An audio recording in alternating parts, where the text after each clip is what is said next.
संभल पर मचे सियासी संग्राम के बीच कांग्रेस सांसद राहुल गांधी का कारवां अचानक से हाथरस पहुंचा तो हर कोई हैरान रह गया। सियासी गलियारों में हंगामा मच गया कि आखिर राहुल गांधी हाथरस क्यों गए। हालांकि राहुल गांधी हाथरस के बूलागढ़ी गांव में पीड़ित परिवार से मिलने पहुंचे थे, जो 2020 में सुर्खियों का सबब रहा था। जहाँ जहाँ पीड़ा होगी, दुख होगा, आंखों में आंसू होंगे, खास तौर से दलितों के, पिछड़ेपन के, सबके खिलाफ, वहाँ निश्चित रूप से राहुल गांधी और प्रियंका गांधी और कांग्रेस का एक सिपाही जाएगा।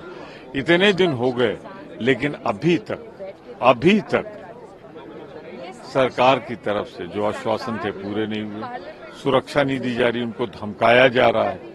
तो निश्चित रूप से राहुल गांधी एक ऐसी महिला के साथ खड़े होने गए हैं जिसकी बेटी बलात्कार के बाद जला दी गई। दरअसल 4 साल पहले एक दलित युवती के साथ रेप की वारदात हुई थी, जिसकी मौत इलाज के दौरान हुई थी। इसी केस में 3 आरोपियों को हाल ही में कोर्ट ने बरी कर दिया है। वहीं पीड़ित परिवार ने राहुल गांधी को चिट्ठी लिखकर मिलने की इच्छा जताई थी और सरकार पर वादे पूरे नहीं होने का आरोप लगाया था। कोई अब इस राज्य में संविधान की चर्चा हम लोग करने जा रहे हैं, लेकिन संविधान ने दिए हुए अधिकारों को सुप्रीम कोर्ट के आदेश को जब कोई नहीं मान रहा है, तो आप देख लीजिए कोई सरकार वो संविधान के हिसाब से चल नहीं चल रही। कायदे से आर्टिकल 356 लागू हो जाना चाहिए वहाँ। लेकिन अब सवाल उठ रहा है कि क्या हाथरस पहुंचे राहुल गांधी के दौरे का महज यही मायने हैं कि वे केवल पीड़ित परिवार से मिलने पहुंचे, या फिर इसके पीछे जाति की राजनीति का वो पहलू भी है जो राहुल गांधी आजकल जनगणना और दूसरे मुद्दों के जरिए जज्बात जाहिर कर रहे हैं। क्या राहुल गांधी कांग्रेस की ब्राह्मण, दलित और मुस्लिम वाली पुरानी यूएसपी को फिर से ऑन करने की कवायद में जुटे हैं?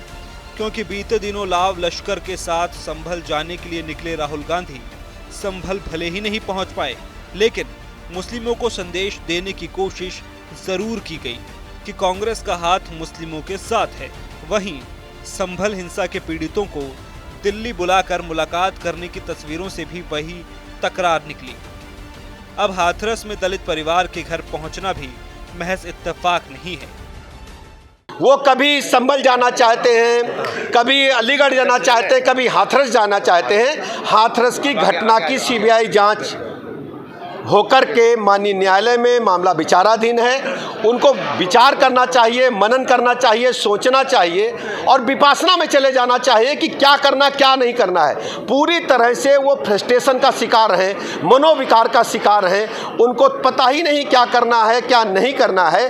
पूरी तरह से मैं कहना चाहता हूं कि उनका जो गाड़ी डिरेल्ड हो चुका है, उत्तर प्रदेश को विकास के पथ पर हमारी सरकार ले जाने का काम कर रही है। वो उत्तर प्रदेश को अराजकता की आग में, दंगों की आग में लोगों को भड़काना चाहते हैं और उत्तर प्रदेश के लोग इसे कभी स्वीकार नहीं करेंगे। मजे की बात है कि 4 साल में जगे हैं और वो वहाँ राजनीतिक ड्रामा करने जा रहे हैं।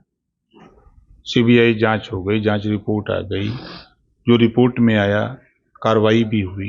कार्रवाई अगर ये असंतुष्ट हैं तो जिस भी एजेंसी से जांच कराना चाहें, जांच कराने के लिए सरकार तैयार है। जांच करा दिया जाएगा, जो रिपोर्ट आए उस आधार पे कार्रवाई होगी। ये सिर्फ राजनीति से बेदखल होने के कारण ये लोग ड्रामा कर रहे हैं। बहरहाल नेहरू जी से लेकर इंदिरा गांधी तक कांग्रेस ब्राह्मण, दलित, मुस्लिम के फॉर्मूले पर सरकार बनाती रही है। ऐसे में राहुल गांधी की कवायद फिर से उसी फॉर्मूले को साधने की है। इसीलिए सवाल ये भी है कि क्या राहुल गांधी का प्लान समाजवादी पार्टी का ही करेगा बड़ा नुकसान? ये सवाल इसलिए क्योंकि ब्राह्मण वोट कांग्रेस के खेमे में गया तो सपा को ज्यादा घाटा नहीं होगा, लेकिन अगर दलित और मुस्लिम वोट बैंक कांग्रेस के हाथ लग गया तो सपा के लिए बड़ा सियासी संकट खड़ा हो सकता है। इसलिए सवाल ये है कि आखिर संभल के बीच राहुल ने क्यों बनाया हाथरस का प्लान?